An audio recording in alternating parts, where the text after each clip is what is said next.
otra de nuestras luchas. Doctor, gran expectativa, porque usted no se lo puede escuchar mucho en Córdoba, lo tenemos que seguir vía Buenos Aires, en una ciudad que tiene 600 casos semanales de infección, que no baja, o que se mantiene ahí, donde en realidad no sabemos todavía la cantidad de gente que falleció porque los datos son confusos, y donde estamos esperando que usted nos dé una idea, qué está pasando y que nos diga si se puede ver cuándo va a ser el final de esta pesadilla. Nada más y nada menos que eso, doctor. Bueno, tremendo desafío.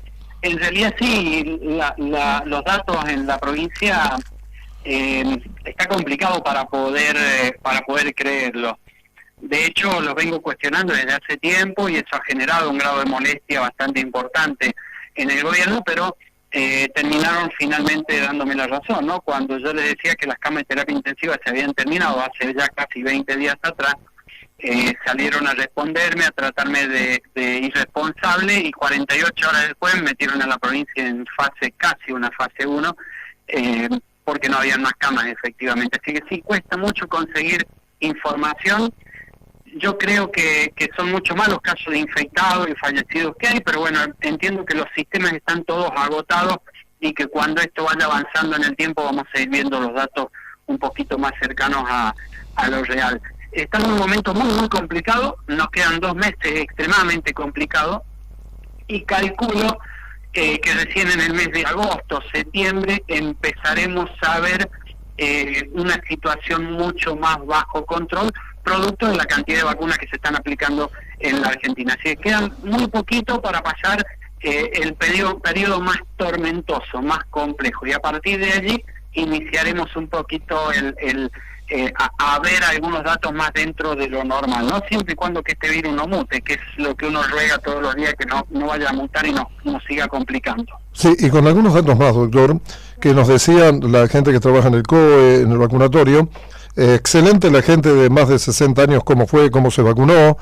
La más problemática es la de 50-60, que también fue una cantidad muy interesante. No tantos están anotados de 40-50 y muy pocos de 30-40 que no tengan enfermedad. Con lo cual a mí se me ocurrió una locura de decir, si siguen llegando las vacunas así, no faltará mucho para que haya que ir a buscar gente a que se vacune, porque hay un núcleo de gente que sigue sin anotarse, doctor. Así es, bueno, hay un grupo de gente que tomó esta posición política sobre la vacuna, ¿no? Hay un porcentaje muy alto de equipo de salud que decidió no vacunarse porque solamente el partido al que ideológicamente pertenece tomó esa posición, ¿no? Pero yo les digo a ellos, y el mensaje para ellos es, fíjense que sus líderes partidarios fueron y se vacunaron, incluso fueron hasta Estados Unidos a vacunarse, así que vacúnense porque la vacuna es lo único que nos saca de este lío. Aún así creo que la Argentina tiene una gran adherencia a las vacunas. El 95% de los argentinos creen en las vacunas. Por cuestiones circunstanciales y partidarias y políticas partidarias, en esta pandemia con estas vacunas está tomando una posición distinta, pero yo creo que de a poquito la van a ir abandonando, ¿no? En todo caso, si llegamos a tener alguna resistencia mayor en algunos grupos etarios, habrá que ir y proponerles algún modo de vacunación, acercarles los centros de vacunación hacia sus barrios, hacia sus casas, para poder lograr esto que necesitamos entre todos, que es lograr la inmunidad de rebaño, que no es más ni nada menos que una cuestión de solidaridad y de empatía para con el otro. El acto de vacunación es un acto de empatía y de amor por el otro. Yo me vacuno para proteger al otro. Ese es un poco el objetivo. Ojalá que lo logremos. Doctor, le habla Natalia, buenas tardes. Hola Natalia. Doctor, nosotros le pasamos algunos de los datos de San Francisco en particular para que nos ayudes a ver cómo estamos nosotros en comparación a cómo está el resto del país y la capital de la provincia. Dentro de los datos que les pasamos, le mostramos que en los últimos 6 días del mes tuvimos 600 casos, que en los últimos 4 días, si contamos, del viernes del fin de semana pasado hasta ayer, tuvimos 8 muertes, que son los números oficiales que tenemos del COE, pero estas muertes no incluyen sanfrancisqueños que fueron derivados a otras ciudades y que fallecen en otras ciudades, no incluyen a quien fallece en su casa con COVID, ni a quien fallece por COVID en una clínica privada. Sin embargo, con los números que ya tenemos, ya sabemos que cada 12 horas está falleciendo un sanfrancisqueño por COVID. Desde que comenzamos esta segunda etapa, vimos que todas las semanas hay una baja pequeña de casos activos, pero seguimos en el número de 90-100 casos por día. Sin embargo, hoy a la mañana en San Francisco están abiertos todos los comercios, todas las fábricas, los cines, los gimnasios, todas las plazas están llenas de gente jugando. Lo único que se cerraron fueron las escuelas. Bueno, pasa un poco lo que está pasando en todos lados, ¿no? Lo único que se han cerrado es las escuelas y quizás en la noche algunos sectores mantengan lo que es el bar cerrado. Estaba mirando los números que me pasan ustedes y estaba viendo que tienen 6.200 personas aisladas, ¿es así? Sí, ese es el número en esta semana, que esta semana es la primera vez que baja después de 3 semanas consecutivas de tener 8.000 personas aisladas.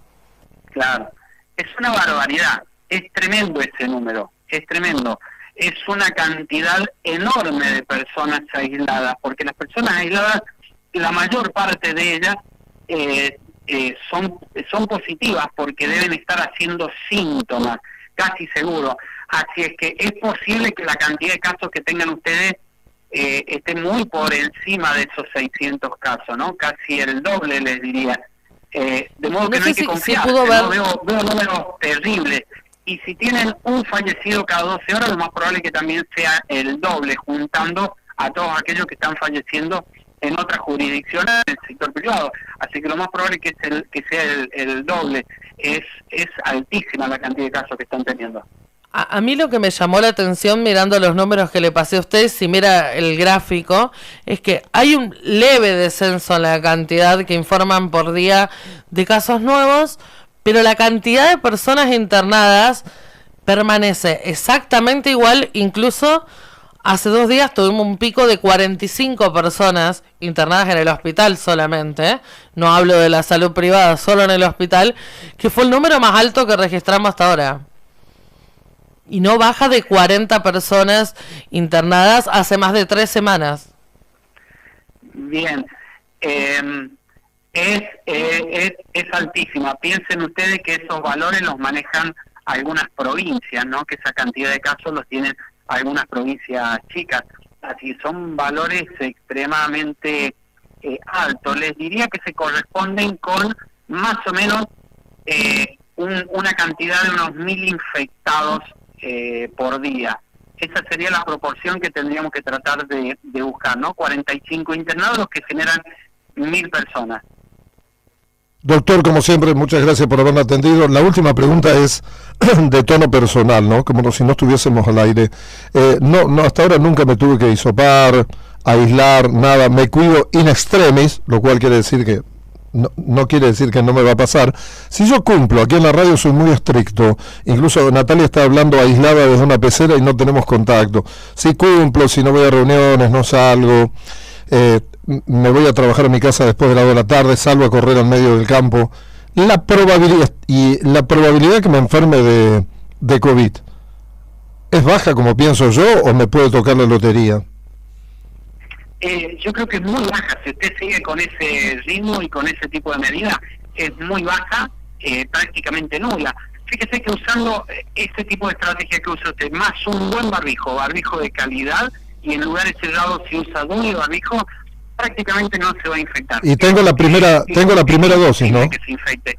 De allí que las medidas de prevención son las más efectivas, ¿no? No hace falta a veces vacuna para evitar la infección. La vacuna tiene el efecto de la inmunidad de rebaño. Pero si usted utiliza ese tipo de medidas, son las más efectivas. Y es lo que tenemos que entender los argentinos. Si usamos ese tipo de medidas, el virus se agotaría rápidamente. Eso mismo es lo que hacen en China, en Laos, en Taiwán, en Corea del Sur, y tienen 0 casos por día. Pero bueno, nos cuesta, culturalmente nos cuesta un poquito cumplir con ese tipo de medidas. Así que si sigue así, va a salir invicto. Bueno, le agradezco. Y mire que tengo una dosis de Sputnik, pero quiero pensar que no la tengo, pero quiero pensar que no la tengo, para todavía estirar que llegue la segunda. Por ahí no puedo recibir el mote de fanático, pero he perdido muchos amigos, doctor. Yo sé que no es fácil, ¿no?, cambiar los hábitos, pero como usted dice, si nos cuidamos, la probabilidad baja mucho, doctor, muchísimo. Totalmente, totalmente. Mire, ya tenemos todos, la mayor parte de los argentinos, un familiar o algún conocido que hemos perdido en esta pandemia. Yo perdí a mi padre ahora el 18 de mayo, culpa de la pandemia. Y él se cuidó enormemente, pero en algún momento por allí bajó los brazos. Seguramente me comentaba que iba a los cajeros y en los cajeros había mucha gente allí amontonada y seguramente en algún momento ahí se descuidó y se contagió. Y tenemos que minimizar hasta esos mínimos momentos, esos instantes, porque es allí cuando bajamos los brazos que el virus aprovecha. El virus está por todos lados. Eso es lo que tiene que entender la gente, que tenemos que mirar a todos los espacios en donde asistimos como probables de infección. Y si tenemos eso en cuenta, vamos a estar minimizando muchísimo la posibilidad de infectarnos. Muy bien, doctor, muchas gracias por su tiempo. Muchísima gente lo sigue, copiamos sus apariciones en Buenos Aires. Por ahí nos da miedo, pero me dice que a lo mejor que para el día de la primavera sea mucho mejor que la del año pasado. Totalmente, porque ya vamos a estar mayoritariamente vacunados los argentinos y la situación en este momento ya va a ser casi muy similar a la que tiene Inglaterra en este momento, que no tiene casos, o a la de Israel, que prácticamente tampoco tiene casos. Así es que cuidemos eso, nos quedan 2 o 3 meses nada más, es un esfuercito más, y seguramente estaremos mejor en ese momento. La última, ¿sabe que me puso contento? Que a mucha gente le dio bronca, que los conocidos que se fueron a vacunar a Miami, gente de mucha plata, mientras a muchos le daba bronca, a mí me daba alegría, porque digo, en un país donde los ricos y poderosos tienen que viajar a Miami porque no pueden saltarse la cola de la vacunación, habla de que hay cierta igualdad, ¿no? Bueno, es una de las cosas que nos deja contentos, que por primera vez hay muchos que no pueden saltarse la cola por el solo hecho de tener plata en el bolsillo. Fíjese que hay muchos que incluso promovían esta situación de que de algún modo subsidiáramos los vuelos para poder irse a vacunar hacia afuera, o que habilitaran las farmacias para que pudieran comprar sus vacunas. Por primera vez eso no está ocurriendo y eso es muy bueno porque nos pone a todos en una situación de igualdad. Y esas son las cuestiones interesantes que vamos a tener que empezar a rescatar de esta pandemia, ¿no? Dentro de todo lo que es esta tragedia, empezar a rescatar estos aspectos, y creo que lo reducimos a muy pocas palabras, ¿no? Como por ejemplo la empatía, a empezar a preocuparnos por el otro, a entender que todos somos iguales, porque esta pandemia vino y no diferenció entre radicales, peronistas, izquierdistas, kirchneristas, le pegó a todos por igual. Estuvimos todos en el mismo espacio, así que cuando entendamos eso vamos a lograr dar los primeros pasos para poder construir una sociedad un poquito mejor. Así es que comparto plenamente lo que acaba de decir. Un placer hablar con usted y gracias en nombre de toda la audiencia aquí en el centro del país, doctora Atienza. Gracias, el placer es mío y saludo a toda la audiencia por allí. Bueno, ahí estaba el doctor Atienza, que es